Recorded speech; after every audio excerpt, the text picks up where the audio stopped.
নমস্কার বন্ধুরা, ভক্তের আরাধনা চ্যানেলে আপনাদের সবাইকে স্বাগতম। আজ আপনাদের সামনে তুলে ধরব কেন 17 বার পরাজিত হওয়ার পরও জরাসন্ধকে শ্রীকৃষ্ণ ছেড়ে দিয়েছিল। মগধ রাজা জরাসন্ধের সাথে শ্রীকৃষ্ণের 17 বার যুদ্ধ হয়েছিল এবং প্রত্যেকবারই পরাজিত হন জরাসন্ধ। তবুও ভগবান শ্রীকৃষ্ণ জরাসন্ধকে হত্যা না করে ছেড়ে দিয়েছিলেন। হিন্দু ধর্মের অন্যতম প্রধান দেবতা হলেন শ্রীকৃষ্ণ।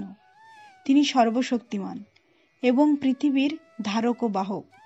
তবুও তিনি কেন জরাসন্ধকে 17 বার সুযোগ দিয়েছিলেন, সেই কাহিনী আমরা এই ভিডিওটি থেকে জানব। জরাসন্ধ ছিল মথুরার রাজা কংসের শ্বশুর। তার আগে জরাসন্ধের জন্ম রহস্য নিয়ে কিছু অজানা তথ্য জেনে নিই। জরাসন্ধের পিতা ছিলেন বৃহদ্রথ।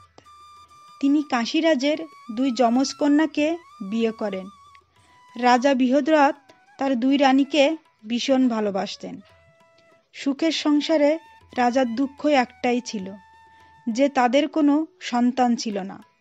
রাজার বয়স বাড়ছে, এদিকে কোনো উত্তরসূরি নেই। রাজ্যের কি করা যায় এসব কথা ভাবতে ভাবতেই চন্দ্রকৌশিকী নামে এক ঋষি এলেন রাজার কাছে। ঋষি একটি মন্ত্রপ্রসিত আম রাজাকে উপহার দেয় এবং বলেন, এই আম যে কোনো এক রানীকে খাওয়ালে তাদের সন্তান হবে। রাজা উভয় রানীকেই ভালোবাসতেন। তিনি ওই আম অর্ধেক করে 2 রানীকে খেতে দিলেন। তখনই ঘটল অঘটন। উভয় রানী অর্ধেক বাচ্চার জন্ম দিল। রাজা রাগে ফুঁসতে লাগলেন। বিশ্বস্ত দেহরক্ষীকে ডেকে বললেন, অর্ধেক টুকরো দুটি জঙ্গলে গিয়ে ফেলে আসতে। দেহরক্ষীরা রাজার আদেশ অনুযায়ী টুকরো দুটি জঙ্গলে ফেলে আসলেন। ওই জঙ্গলেই বাস করতেন জরা নামের এক রাক্ষসী। 2টি শিশুর অর্ধেক টুকরো দেখে সে মন্ত্র বলে টুকরো দুটিকে জোড়া লাগিয়ে একটি পূর্ণাঙ্গ শিশুর রূপ দেয়। সেই শিশুকেই রাজার কাছে ফেরত দিয়ে গেলেন। জরা রাক্ষসী যেহেতু পূর্ণজীবন দিয়েছিলেন, তাই তার নাম অনুসারে সদ্যজাত শিশুর নাম হয় জরাসন্ধ। ঋষি চন্দ্রকৌশিক ভবিষ্যৎবাণী করেছিলেন, জরাসন্ধ বড় হয়ে এক ক্ষমতাশালী রাজা এবং শিবের একজন বড় উপাসক হবেন। এবার বলবো শ্রীকৃষ্ণ ও জরাসন্ধের যুদ্ধের কথা।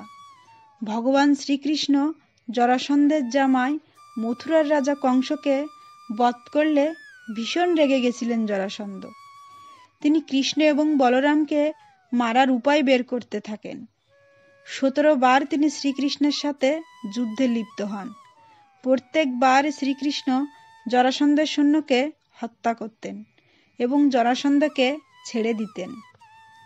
প্রত্যেকবার একই জিনিস দেখে বলরাম শ্রীকৃষ্ণকে প্রশ্ন করেন, কেন তিনি জরাসন্ধকে প্রত্যেকবার ক্ষমা করে দেন। তখন শ্রীকৃষ্ণ বলেন, জরাসন্ধ প্রত্যেকবার পৃথিবীর সমস্ত পাপীদের নিয়ে তার সৈন্য সাজায়, তাই সমস্ত পাপীদের এক জায়গায় একসাথে ধ্বংস করা যায়। এইভাবে 17 বার পাপীদের ধ্বংস করেন শ্রীকৃষ্ণ। পৃথিবী থেকে সমস্ত পাপীদের অবসান ঘটলে শ্রীকৃষ্ণ ভীমকে নির্দেশ দেন জরাসন্ধকে বধ করতে। কৃষ্ণের আদেশে পাণ্ডুর পুত্র ভীম জরাসন্ধকে শেষ অবধি বধ করেন।